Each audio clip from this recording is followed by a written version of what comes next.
Shalom and welcome to this edition of Revealing the Truth, where we cover the headlines, the heartlines, and biblical truth.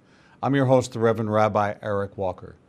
You know, the concept of respect is something that we look at in the Bible and we wonder, how do we show respect? How do we convey this concept of respect? We're commanded, husbands, love your wives, wives, respect your husband.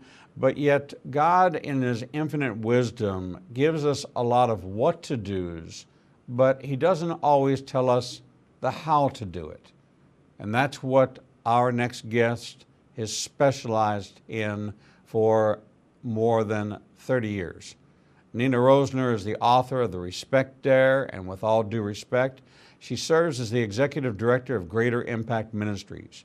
She has more than 30 years in the communications and training industry and has coached church staffs, pastors, executives, and managers. She and her husband and their 3 children live near Cincinnati. Here to discuss her latest book, 12 Truths to Change Your Marriage, is Nina Roesner. Nina, welcome to and welcome back, because this is your, I can't even count, maybe 5th, 6th, 7th visit with us here over the course of the 3 years that we've been broadcasting. So glad to see you again. Happy New Year to you and to your family. Thank you so much. I love being here. I personally always learn something, and you're fun to talk to. So it's just great to be back. Thank you. Well, we appreciate that. You know, we're in such a confused state of affairs. This identity crisis. Yesterday I had a guest on that was teaching men how to cry, how to break through this masculine, hard shell, concrete, set in stone, what it's like to be a man, and looking at the 2-word passage of Scripture, Jesus wept. And if God gave us the ability to weep, why do we not do it? Why do we think we have to be strong? Why do we think we have to hide behind this veneer? And that covers so many areas, and I think that one of the things we fall short in is understanding the definition of the word respect. And so I kind of want to start there with you, because you are the one that created this Respect Dare. This was something that was personal to you as you wrestled with this question in your life and in your marriage. So how did all this get birth? What's the genesis of the Respect Dare? Because this book, 12 Truths to Change Your Marriage, is a Respect Dare journey for wives, and it kind of takes it to the next level of the how to as opposed to the what to. Mm-hmm. Yeah, and so much of it comes from our relationship with God, and that's where this started for me. I was a product of the culture. I thought respect had to be earned, just like everybody else, right? And I didn't know Ephesians 5:33, which says, "And the wife shall respect her husband." I didn't know. And the first time I heard it, honestly, the hair on the back of my neck stood up, and I'm like, are you kidding me? I mean, isn't that something you're supposed to earn? I don't understand this. And it was as I wrestled with that, and the Lord taught me, what does that look like? I started to have this awareness, and you can look up the definition of that word in like 40 different places, but we define respect as an awareness and action upon the preciousness of others. And so our goal, honestly, is to see people, not just our husbands, but everyone, but it started with our husbands, my husband, to see him as precious as God does. And so when we have that kind of awareness that the Lord is looking at a person as being special and important and worthy of honor and just all those things, it changes your perspective. You don't treat somebody that is precious with disrespect. And I had the privilege of working for my father, who is a tremendously respectful man. He owned a couple of broadcasting companies in Montana, where I'm from. And I watched him interact with people, and he respected everyone. And it's very easy to respect someone who can give you something, or that you're trying to get something from, or has a position of power. Anybody can do that. I think a better person, one that is filled with the Holy Spirit, one that's growing in their faith, is someone who can respect people just because they're precious, regardless of who they are, whether they can get something from them or not, because that's not the right intention. That's not the right purpose. And I don't believe that's what God would have us do. We need to love like Jesus did. And to do that, we need to view people completely differently than we currently do. And do you think we've lost sight of the fact that every individual, every human is a creation of God, created in the same image of God as we are? And when you disrespect one of God's creations, whether it be man or animal, you disrespect God. Yes. And we've lost sight of the connection that this is one of God's equal, not better, not less than, one of God's equal creations, created in the exact same image we are. And in Judaism, we learn that if you disrespect one or you harm one, you harm them all. It goes to that a little bit of legalism. If you break one of the laws, you break all the laws. Yeah. But it comes into the realm of, if we can raise up generations of what we would call good people with noble character, with the ability to respect or esteem the other more than themselves, Yes. then we are participating in repairing the breach in the world, which is division. Yes. Yes. We are fully separated from God because of this sinful behavior. And I'm sorry, but that, it's what it is. And the division occurs in marriage, and the divisions there between us and God when we're doing that. And it fuels so many of our conflicts. That's that underlying thing that causes us to say things we wouldn't say to someone we thought really, really highly of. So yeah, it's something we need to change in our culture, because if you turn on the evening news and whoa, we need trauma therapy after that, watching people interact, especially, unfortunately, some of the leaders of our country. And I want to see that modeled by the people that lead. And we can't impact everybody, but we can certainly impact our families and our children. And that's a great place to start, because if our kids can get that, then they can grow up different, I think. When we, as believers, and let's take a look at the fact, let's talk to the 2.5 billion people in the world who self-identify as a believer, as a Christian. Whether or not we think they're following the biblical principles or religious principles doesn't really matter.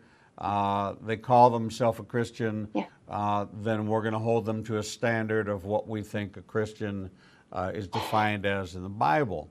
And as I look at Ephesians 4:29, it says in every translation, do not let any unwholesome talk come out of your mouths, but only what is helpful for building others up according to their needs, that it may benefit those who listen. Yeah, it's contagious. We're modeling for our kids. We're also under the scrutiny of the media and non-believers. And when we can't get this right, what's attractive about God? We're not demonstrating his love. And I love that part in there where it says, according to their needs, because that demonstrates that we actually know what those are, and that we're thinking of the other person ahead of our own needs. And it's a hard thing to do, really hard thing to do. And we're never going to be perfect at that. There's so many times when I put myself ahead of my husband, and then I realize I've done that, thankfully, not all the time, and sometimes he lets me know. But when I do, I go apologize to him for that. And one of the things about seeing people as precious as God does, and I don't think we can truly do that because we can't fathom the depth of his love at all. But that intention as viewing them as precious because God does, is that we have an understanding that Matthew 18, where it talks about having a plank in our own eye, we are also doing the same thing to the people we're upset with harming us over something, right? I mean, if you have that attitude, you can literally look at a situation and realize, oh my word, I have something that's mine to own in this also. And I can focus and blame him for this particular sin, or I can also look at what's mine. And when I do that, because I can see my husband as precious to God, when I can look at my own sin, then I'm going to approach him in a completely different way. And so that there's a balancing that needs to occur. And I love so much that you brought up your guest from the other day and teaching men to cry. Women long for, we ache for relational intimacy with our men, but we create an unsafe environment for them to be who they are and have their feelings. And because we don't communicate respect. We argue with them instead. Yeah, and I don't know if it's the only, but socially, men are allowed to feel anger. And we know from psychology that there's something underneath that. And women need to understand that his anger that's his anger. We need to look at what's underneath that and say, honey, what are you feeling? What's going on? There's something. And step into that versus getting angry back at it, being defensive back at it, and behaving disrespectfully as a result, which then escalates conflict and causes more of the issues and inhibits the intimacy that we want in the first place. So it's interesting that as this message progresses from husbands love your wives, wives respect your husbands, let no unwholesome talk come from your mouth, but only that which is for the encouragement, the uplifting another, to the writing of James that says, what causes the quarrels among you? And it's your selfish desires. So when you link, and this is what God wants us to do, is he wants us to see the connecting dots. Just because they're not in the 2-verse message on Sunday where they happen to be linked together, it's our responsibility to see the fullness of the message across the various contributors, the various scribes that God's speaking through and telling them to record it and saying, listen, in every generation and in every community, whether or not it's in Ephesus, whether or not it's the greater church at large, the body of Christ at large, we are to examine that who are we to put ourselves above another in any matter whatsoever. Of course, we have this soulish part of us that wars with us, and we have this battle that goes on,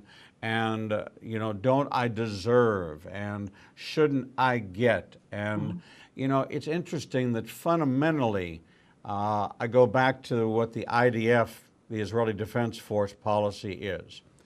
You are charged with the responsibility of the man in front of you. That is your given responsibility. And if you are looking out for his back and he trusts completely that his back is covered, then he can focus 100% on the back of the person in front of him. Meaning, I don't have to worry about myself. Self-preservation. I have somebody who is behind me, who has got my back covered so that I can focus on covering the back of the one in front of me. Now, then you get to the person at the back of the line, and that's where most of us live. That's a great analogy. Yeah. We're there in this turmoil, this tumult that says, I'm charged with looking out for the one in front of me, but who's going to take care of my needs? Who's got my back? So I have to look out for them, and I have to strike this dance and this balance, and I can't do that because self is always going to win in the battle against esteeming another more than myself. Yeah. Yeah, that's so, so true. And it's interesting to me that you bring up James. I've spent the last 2 weeks just reading and chewing and steeped in James. I love it so much. Our motives, God doesn't respond to what we want because our motives are not about what he's about. Our motives are purely selfish. And that's I think one of the more scary truths in the Bible. He knows us so well that, that's just a no-brainer. You don't get the thing you want because you go after it with impure motives. And I love the advice he gives all of us to be quick to listen and slow to speak and even slower to become angry. But we're so defensive in our culture. We're quick to take offense. We're quick to make it about us. And that's one of the things that we do with women, especially. And we're trying to figure out a way to help men with this. I do this with the men I interact with because of the culture's shunning of the expression of their emotions. Well, one of the healthiest things that we can do, regardless of our gender, is handle our own emotions in a super healthy way, such that when we interact with someone else, we're not going to be quick to anger. We're not going to be quick to speak. We're going to be quick to listen. So in our culture, what I'm seeing with so many women, and I do this course online called Strength and Dignity, and it's a place where women come in and they're just devastated and they're on the verge of divorce or suicide. I mean, they're really, really traumatized emotionally. And the first thing we teach them how to do is name your emotions, normalize them, which a lot of people are a little scared of me when I say that, but we have to get to a place where we normalize them, because the research shows that if we don't accept the fact that we're having this emotion and other people have had it, God knows that we have it. We're not hiding anything. We have to go, this is nothing new here. And then we can process this. We can receive comfort from God. We can then listen to him. But until those emotions are dealt with, we're closed off to any kind of corrective behavior. We can have the scriptures and we wrestle, we fight against it. It's like, okay, we call this white knuckling in our ministry. I'm going to fake it till I make it. I'm going to do the right thing, but it doesn't feel real. And the problem with that is that relationally, when you have an intimate relationship with someone, they can read micro expressions. And so I may be doing the right thing, but if I'm feeling something else, my husband's going to pick up on that. And so that I need to handle my own emotions in a healthy way. And then I'm in a spot where I can hear from God, and I can take responsibility for my part in it, make a commitment to do something different next time with my part. And then it costs me absolutely nothing. There's no pride involved in an apology, because when we hurt someone, we need to apologize for that. Even if, our behavior, we didn't intend to hurt them, right? But the outcome is still there. And we can still grieve with them, mourn with them, that there's pain there for them. When we don't acknowledge that we have our own pain, when we ignore it and stuff it, it's like it goes under a rug and it doesn't get dealt with. And it builds up and it builds up. And then there's some little thing that'll trigger, is the word that's used. And the whole thing just comes out, and we have this emotional vomiting session over people, and it's really, really damaging to the relationship. And then you got to try to come back from that, which is really difficult. And so we teach women how to handle their own emotions and then how to interact with their husbands so that they can help him do that. So we're kind of redefining what help means. And I'm not saying all the other things don't apply, but I'm saying one of the things that women can do if we can handle our own emotions in a healthy way is that we can help our husbands express themselves, and that helps us connect. It helps lower the amount of conflict, and it builds intimacy in relationships, which is what we long for. And we're not going to get it if we're defensive or offended easily. So I just feel very strongly about how our culture has not done a good job in communicating how we handle feelings, especially for men. They're told not to do anything with them. Big boys don't cry. Yeah, they do. They're human. Yeah. As you're talking, this just keeps resonating in my spirit. Is can there be respect without grace, and can there be grace without respect? And are they indelibly linked with each other, that if I truly respect someone, I'm going to afford them a great deal of grace in not taking ownership or responsibility for their negative response to a situation, or to how they react under an unusual situation, that all of a sudden I say, well, I've now seen or observed this behavior in this person, and I hadn't seen this before, and it's thrown me for a loop. If there's the real foundation of grace and respect, then it's going to say, I wonder what was really going on that would cause them to respond that way. I'm not going to take it as me as the target, or me as the recipient, or as me being the one. I'm going to say, I'm going to give all this grace, and because I respect this person, there must have been something weighing on them that I'm unaware of. And if I care to understand, then I'm going to be probative in a graceful manner to give them the opportunity to express, and then assess whether or not it was a reasonable, unreasonable, over the top, or isolated, or character flaw, or all those other things.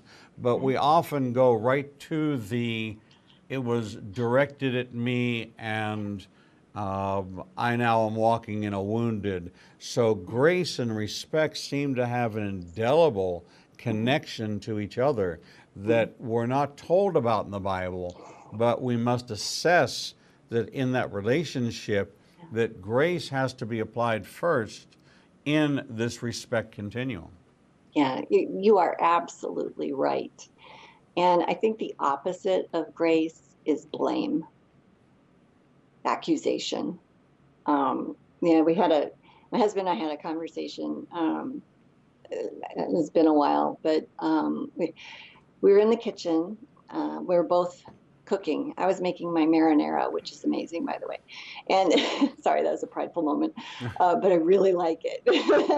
Anyway, I'm making my marinara, and my cell phone's on the kitchen table, and it buzzes, and I go over and I pick it up, and it was my horseback riding instructor. I have the luxury of getting to do that once in a while. So he texted me that he had an opening, and so I texted back, a comment about whether that would work or not. And then so I was probably there for like a minute texting.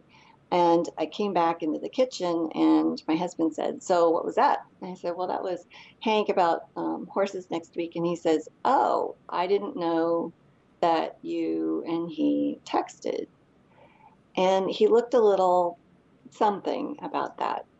And I immediately got defensive, and I took it personally. And I was really hurt that he would think something negative about me and this man. And I'm standing there in the kitchen chopping onions, and I allowed myself to go down that path for a second. And then I'm like, wait a minute. I'm feeling emotional. This is a cue for me to explore something with God. So I've gotten to the place where I can do that. And that's only by dwelling on his grace for us, honestly, that you can get to a place where you can stop and say, okay, I'm feeling this thing. It's divisive in my marriage. I need to go explore this with the Lord. So I said, you know what, I'm going to go run an errand, and I'll be back in a bit. And he's like, okay. So I get in the car, I go run an errand, and I'm processing. I'm like, what am I feeling? Well, I'm feeling unknown. I'm feeling, maybe slandered, but all this stuff. Okay, why am I feeling this way? Well, that's what happened. He said this thing, and I internalized it this way, and that's normal. And then I was listening to God, and what I got from that was, it's normal for him to question that also. He's been traveling. You've been tied up with elder care. You've also not really connected because you've had house guests for a month or so, and you've had all these other things with work. So you're disconnected. So why would that be a non-normal thing? And so I was like, yeah, I can see how he could feel that way. Well, what can I do differently? Well, I'm going to take responsibility for getting defensive and thinking that in the first place, because those are sinful thoughts on my part. They're not giving him the benefit of the doubt. And I'm not focused on his behavior. I'm focused on mine, because I can do anything about his behavior. So when I came in, I said, do you have a few minutes? And he says, sure. And I said, when Hank texted, it seemed like you were a little something. I want to talk about that. And he said, okay. And so we went out on the patio, and I said, so what was up with that? What's going on? And he said, well, honestly, I'm really not concerned. I trust you. It seems like we're a little disconnected right now. And when that happened, that's what I felt, is the disconnect. And we had this incredible conversation where I was able to interact with him, connect with him, validate his feelings, and he validated mine. And then we were like, the end result was we realized we missed each other. And I could have totally blown that. Matter of fact, I've had situations, not, with, a text from, a man, but the situations where I've listened to that voice and gone off on the blame train and had an argument over it because I chose to accuse and blame instead of giving grace. And I needed to give grace to myself first, handle my feelings in an effective, healthy way so I could hear from God. And he was totally involved in that process. And in the Bible, there's a verse in Jeremiah that says this is loosely translated, but it says you'll know things you couldn't possibly know. And this is one of those times I was able to see somebody else's perspective, even though the temptation was there to be deeply hurt and perceive it as an attack on my character, but that's not what it was. And I think that's at the core of so many of our interactions. It's misunderstanding. And we cannot give the respect that other people deserve as precious gifts to God if we do not respect ourselves as well, receive God's grace, view ourselves as precious, work through our own thing so that we can then extend grace instead of accusation. And it's really interesting to see that how much that impacts our relationships. And it was a surprise for me. But if you look at the Great Commandment and the second one that Jesus gives us, love God with all your heart, soul, mind, and strength, and then love others as you love yourself. That's in there. And I think a lot of that is receiving his grace and accepting his view of us as precious. What's so beautiful about the story that you're talking about is that there can be no healing unless there is a broken place. Right. So we learn nothing by doing everything right. We absolutely learn. Amen. We learn nothing. We don't. There's not. If we're doing it and it's working, we've learned nothing. So there is no education in perfection. There is no education or growth in doing things that are working. It's only when we come across that place where there's a breach, that when we repair the breach and we're healed at the broken place, we have the security that if we did it properly, we will never break at that place again. Yes. And that's the beauty of the way God works. In the natural, steel, when you weld steel together, if it's done properly, it will never break where that weld is because the weld is stronger than the metal that it's connecting. It'll break somewhere else, but it will never break at that point again. And God uses the things of the natural to reveal supernatural truths. So unless you have this conversation, unless you bring it out in the open. And then you come to that understanding and you come to the realization that bottom line is this was just an expression of frustration because you missed each other, that had you not explored that, gone down the path and examined it, applied grace, applied introspection, take responsibility, and say, look, you know, his affirmation of "I trust you" is in response to, listen, other men having their wives texting another man breeds distrust. Right. I need to address the fact that my wife is texting another man. Doesn't matter what the content is. Doesn't matter how innocent it is. It touched a place in me that says, listen, I haven't been close to my wife in 5 weeks because of circumstance. I have not had the intimacy that I've wanted to have because of circumstance. And now there's somebody that she can be making her marinara sauce. Her phone buzzes. She stops what she does. She makes time for him, responds to him, and then comes back to me. That just doesn't feel good. Right. And when you get to see the fuller picture, it's just, honey, I miss you. Yeah, Right? exactly. And you get to bring that together. That's grace and respect and the honoring of each other, which is really the bottom line, that if I esteem the other more than myself, and that's a universal male, female, if your husband esteems you and puts your needs above his own, and you do the same by putting his needs above your own, then both your needs are met exceedingly and abundantly beyond your expectation, because there's many things he will do for you, right, that are above and beyond, that feed you at multiple levels. The little girl, Nina, the one that had the good relationship or bad relationship with dad, the good relationship or bad, he's the one that's going to help fill and patch so that when the highway of your life is built, it's all nice and smooth, even though it was bumps and cracks and crevices. When you look back, you see a clear path and a smooth road.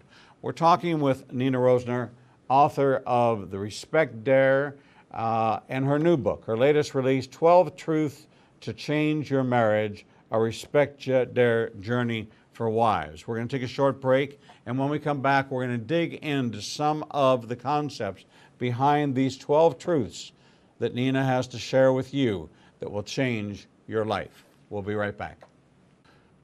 Not everything that makes the headlines has biblical importance, but many events that happen around the world do, and you never hear about them. Igniting a Nation is pleased to teach Revealing Prophecy every Tuesday night at 7 p.m.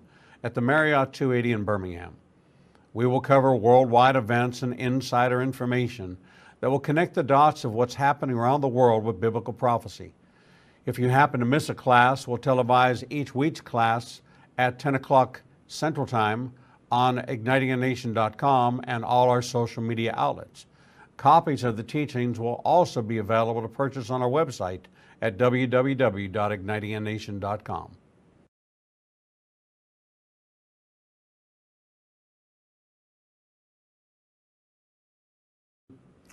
The Lord meets you right where you are, and so does Igniting a Nation's new live streaming outlets. You can now watch Revealing the Truth, Revealing the Bible, and Prophecy Revealed simulcast live each Monday through Friday from 10 a.m.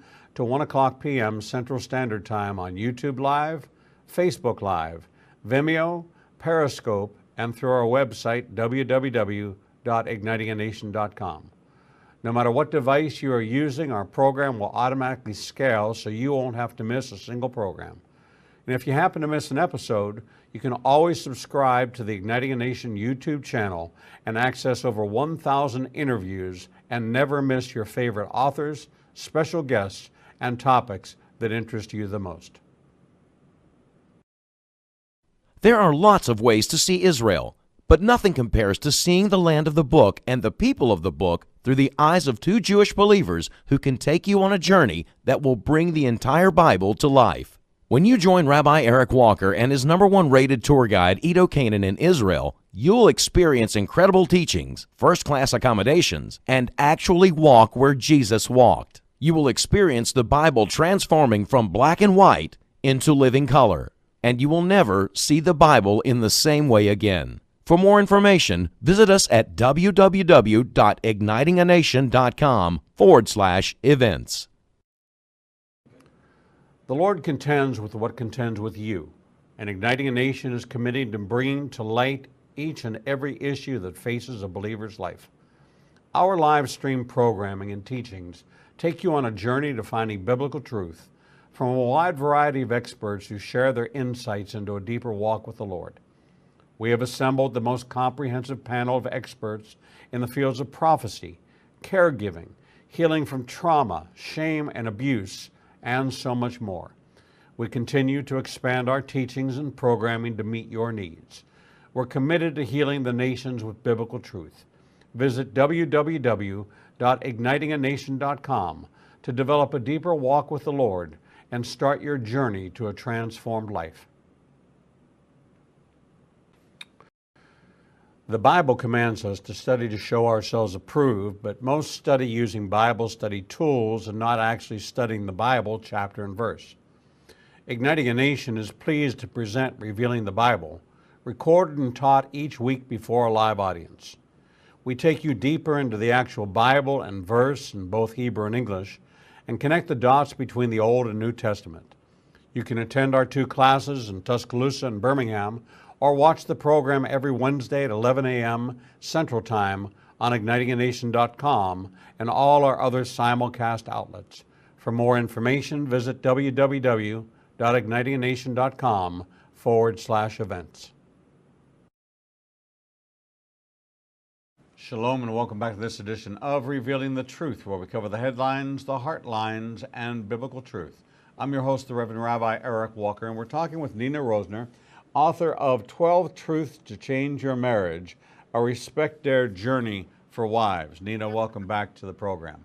I'm so glad to be here. Thank you. Well, we're delighted to have you. Let's talk a little bit about these 12 truths and how they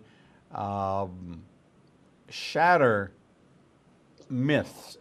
I think what I got from the book was I'm going to tell you the authentic, but I must address the counterfeit in order for you to understand the diametrically opposed difference between the counterfeit message, which is advanced today in society, and the truth. Kind of different than the FBI changed people to recognize counterfeit money. They handle authentic money all day long. They count day after day after day after day after day after day after day until they slip in a counterfeit, and just by touch, because they're so familiar with the authentic. Well, we as Bible-believing Christians, unfortunately, 80% are biblically illiterate, so they don't know what the authentic is. They're not taught to study the authentic, therefore they can't recognize the counterfeit unless it's pointed out to them. So part of your book is in the identification of the counterfeit message that's been given out there in gender blending. What's interesting about this gender identity movement, by the way, is we can get all up in arms about it, or we can say, wait a second, I'm now afforded the same ability to identify myself as a Pentecostal, charismatic, spirit-filled Jew, and they have to accept that if they want me to recognize them as a they, as a plural, as a he or a she or a pronoun of their choosing, then I too get to ride along that bandwagon. And if you're going to challenge my identity, then you're obviously not so committed to this movement. I should have the same ability to identify. So I no longer rail against this whole thing. I say, hey, it's my opportunity to take my position and to take my stand among those that may disagree, but yet I have the same right they do to identify in the same way I choose to identify. So what are some of these myths that you address, and how do you bring about turning them into truth? Well, and if you don't mind, I want to go back to something you just said. Um, you're talking about the uh, being in the opposite sides of these fences, but really having a place to stand of our own. And that's, if we look at it like that, then we're not defensive, and we can respond lovingly and have influence, in our culture. If we're defensive and we have to fight for our rights, or we get angry at these other people, we're really shutting down conversation.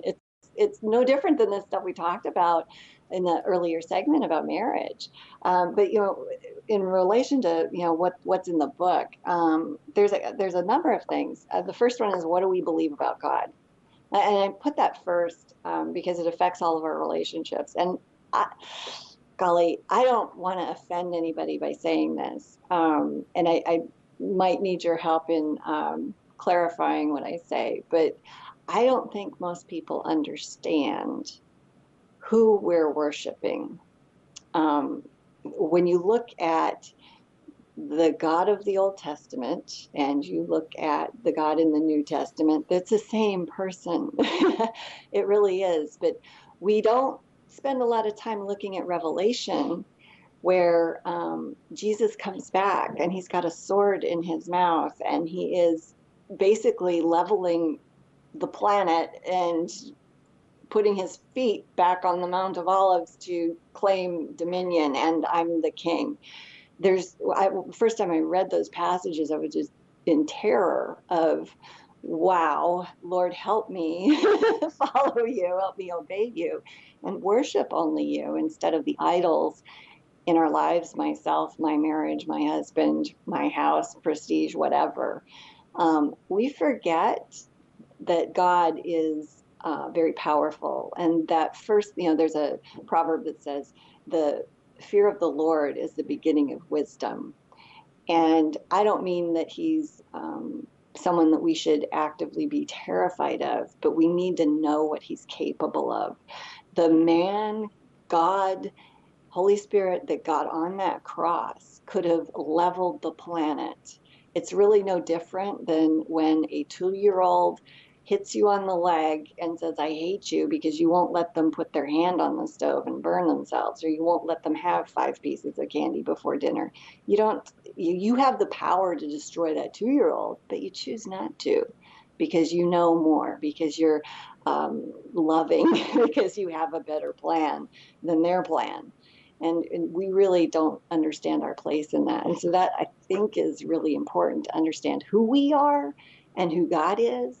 And even though I wrote about it, and I think I understand like a pinprick of who he is. And even though I personally interact with him and listen and read his word and try to obey it, I still think that we have no clue, and our souls cannot, our bodies cannot handle. He only showed the backside of his presence to Moses, because we can't handle it.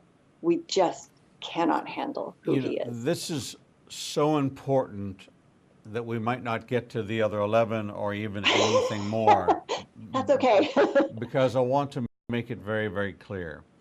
The oldest prophecy in the Bible is Genesis 3:15, where God talks about the enmity between the seed of the woman and the seed of the serpent. And we have taken and carried the seed of the woman, being Jesus, all the way through.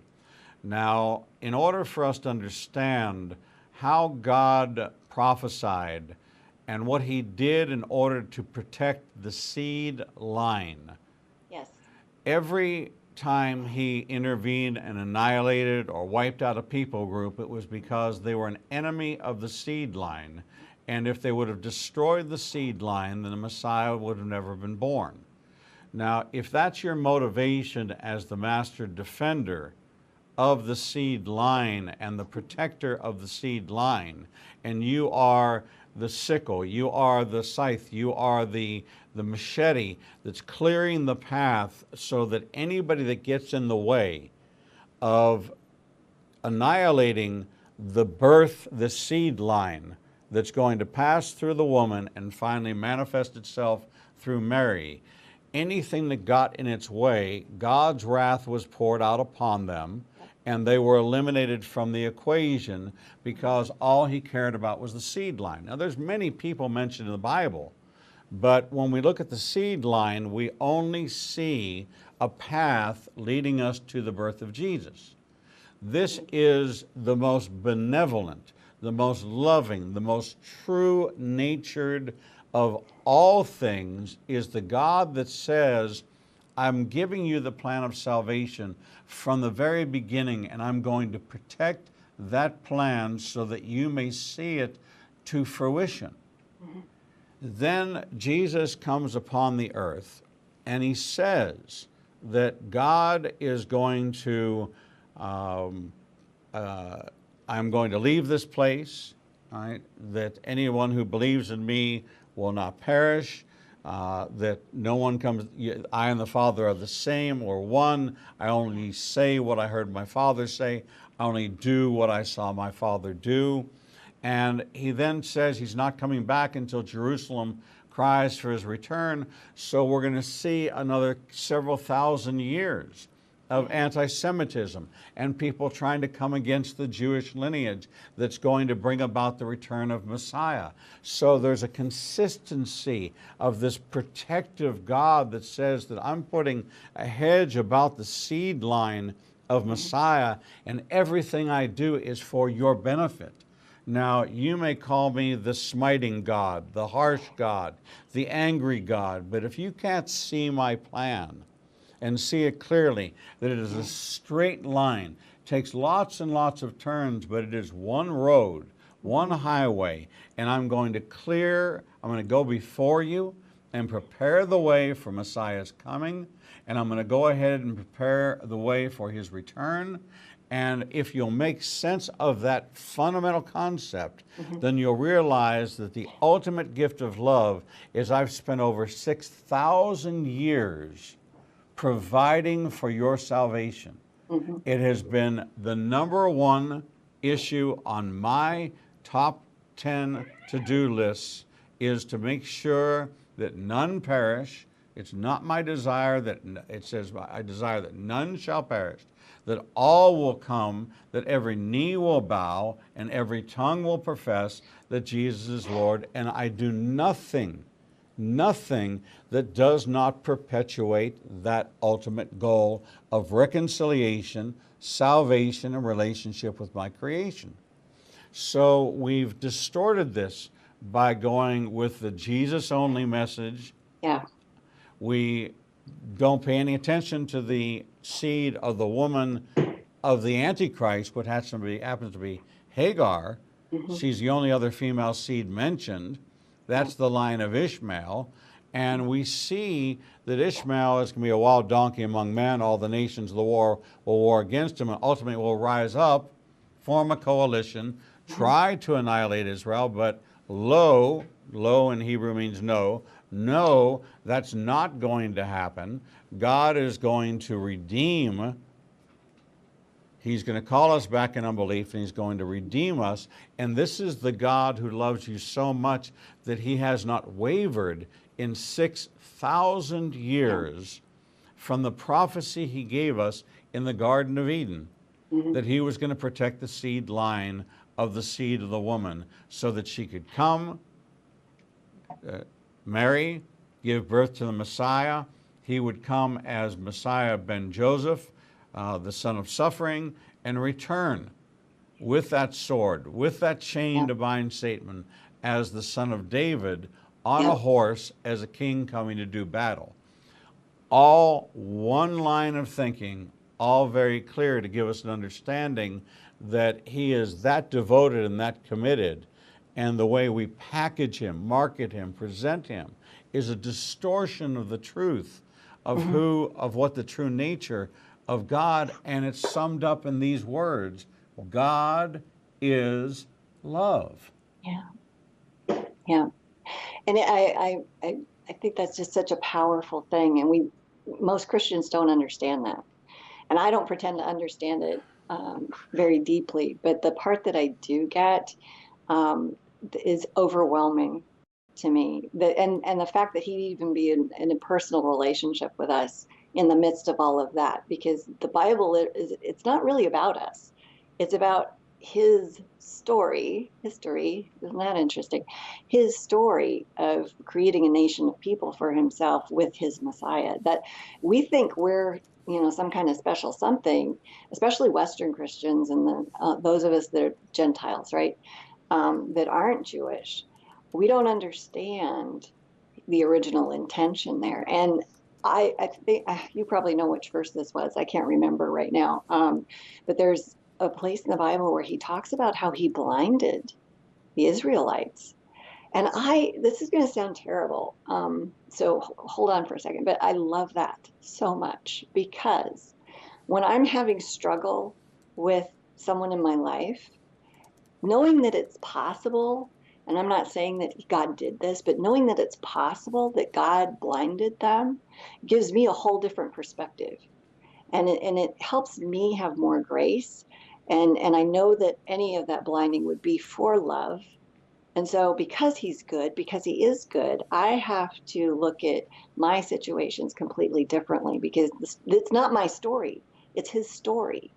And so I get to be here, but it's not about me at all. And we get so wrapped up in, when we're paying therapists, and not that people shouldn't do that, but we're so wrapped up in how we feel and think, and it being about us and being happy and all of that. There's so much we don't understand. If we spend that much energy digging into what God's trying to do on the planet, and what the history is, and why this even is occurring in the first place, I think we'd have such an awareness that it would literally change our relationships in a huge, huge way.